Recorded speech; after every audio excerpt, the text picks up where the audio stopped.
এ সবই ছিল তোমার জন্য অদৃশ্য লোকের সংবাদ। আমি এগুলো তোমাকে ওহির মাধ্যমে জানিয়েছি, নতুবা তুমি তো সেখানে তাদের পাশে হাজির ছিলে না, বিশেষ করে যখন ইবাদতখানার পুরোহিতরা মরিয়মের পৃষ্ঠপোষক কে হবে এটা নির্বাচনের জন্য ভাগ্যরেখায় কলম নিক্ষেপ করেছিল, আর তুমি তাদের ওখানে উপস্থিত ছিলে না যখন তারা বিতর্ক করছিল।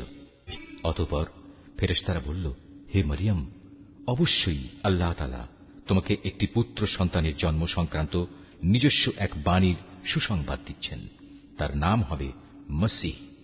সে পরিচিত হবে মরিয়মের পুত্র ঈসা হিসাবে। দুনিয়া আখিরাতের উভয় স্থানেই সে সম্মানিত হবে। সে হবে আল্লাহর সান্নিধ্যপ্রাপ্ত ব্যক্তিদের অন্যতম। সে তুলনায় থাকা অবস্থায় যেমন মানুষের সাথে কথা বলতে পারবে, পরিণত বয়সেও তেমনি ভাবে তাদের সাথে কথা বলবে। বস্তুত সে হবে নেককার মানুষদের একজন। মরিয়ম বলল, হে আমার মালিক, আমার গর্ভে সন্তান আসবে কোত্থেকে?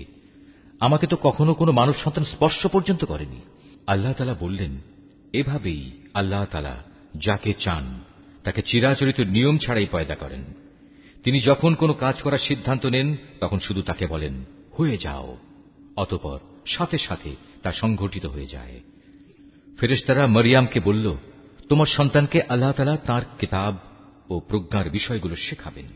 সাথে সাথে তিনি তাকে তাওরাত এবং ইনজিলও শিক্ষা দেবেন। আল্লাহ তাআলা তাকে বনী ইসরাইলদের কাছে রসুল করে পাঠালেন। অতঃপর সে আল্লাহর রসুল হয়ে তাদের কাছে এসে বলল, আমি নিঃসন্দেহে তোমাদের মালিকের কাছ থেকে নবুয়তের কিছু নিদর্শন নিয়ে এসেছি। সেই নিদর্শনগুলো হচ্ছে, আমি তোমাদের জন্য মাটি দ্বারা পাখির মতো করে একটি আকৃতি গঠন করব এবং পরে তাতে ফুঁ দেব। অতঃপর তোমরা দেখবে এই আকৃতিটি আল্লাহর ইচ্ছায় জীবন্ত পাখি হয়ে যাবে, আর জন্মান্ধ এবং কুষ্ঠ রোগীকেও সুস্থ করে দেব। আল্লাহর ইচ্ছায় এভাবে আমি মৃতকেও জীবিত করে দেব। আমি তোমাদের আরো বলে দেব, তোমরা নিজের ঘরে কি কি জিনিস খাও, আবার কি জিনিস না খেয়ে জমা করে রাখো। মূলত তোমরা যদি আল্লাহর উপর ঈমান আনো তাহলে নিঃসন্দেহে এতে তোমাদের জন্য নিদর্শন রয়েছে। মসীহ ঈসা ইবনে মরিয়ম আরো বলবে, তাওরাতের যে বাণী আমার কাছে রয়েছে আমি তার সত্যায়নকারী।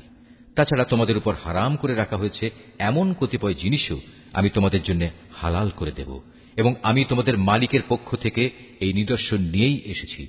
অতএব তোমরা আল্লাহকে ভয় করো এবং আমার আনুগত্য করো। নিশ্চয়ই আল্লাহ তাআলা আমার মালিক, তোমাদেরও মালিক।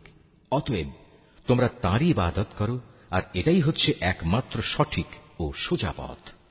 অতঃপর ঈসা যখন তাদের থেকে কুফরি আঁচ করতে পারল তখন সে সাথীদের ডেকে বলল, কে আছো তোমরা? আল্লাহ তাআলার পথের দিকে চলার সময় আমার সাহায্যকারী হবে?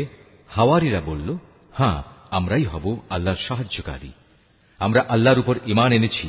হে ঈসা, তুমি সাক্ষী থাকো, আমরা সবাই এক একজন অনুগত বান্দা। হাওয়ারীরা বলল, হে আল্লাহ, তুমি যা কিছু নাজিল করেছ আমরা তার উপর ঈমান এনেছি এবং আমরা রসুলের কথাও মেনে নিয়েছি। সুতরাং তুমি সত্যের পক্ষে সাক্ষ্যদাতাদের সাথে আমাদের নাম লিখে দাও। অতঃপর বনী ইসরায়েলের লোকেরা আল্লাহর নবীর বিরুদ্ধে দারুণ শঠতা করল, তাই আল্লাহ কৌশলের পন্থা গ্রহণ করলেন। বস্তুত আল্লাহ তাআলাই হচ্ছেন সর্বোত্তম কৌশলী। যখন আল্লাহ তাআলা বললেন, হে ঈসা,